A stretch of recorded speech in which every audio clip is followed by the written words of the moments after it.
почитуван подпредседателе. Почитувана колешке, ова недела четврт ден зборуваме за задолжување. И јас знам дека она анкета која што сте ја правеле пред известно време, дека 82% од наставниците не биле задоволни од системот на образование и така натаму, теоретски е во ред.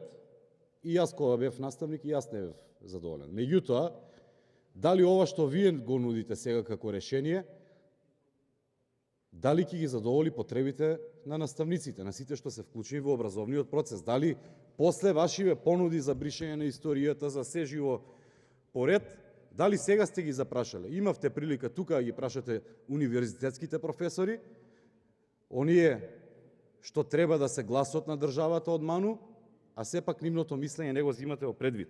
Меѓутоа, ќе одам малку во однос на законов.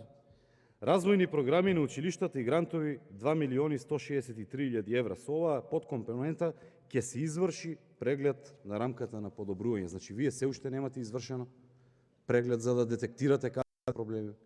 Или ќе се изврши, ќе ги потрошиме париве и што од кога ќе се изврши? Веднаш ќе ги решите? Никогаш нема да ги решите.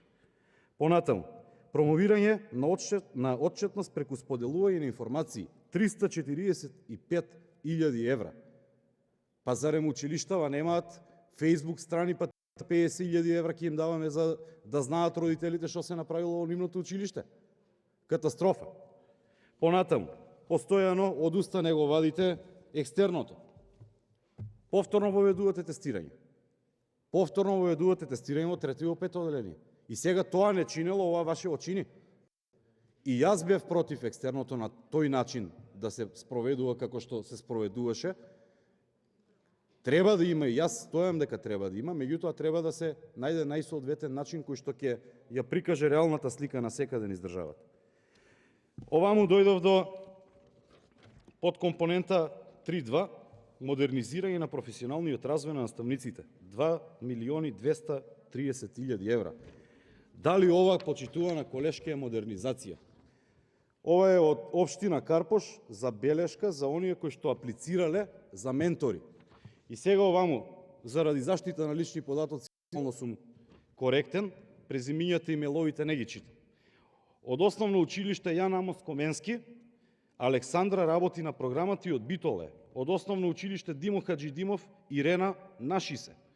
Од основно училиште Лазо Трпковски, Елена има книжка. За овие ли луѓе вие кажувате дека ќе ги поддржувате? Овие ли треба да ни бидат ментори кои што имаат книжки? Срамота е тоа што го правите. Испаѓаат овие информации на секаде низ јавност. И сите сме свесни што правиме. За крај само, во буџетот за 2021 200.000 евра Мила Царовска ќе потроши за автомобили. Благодарам.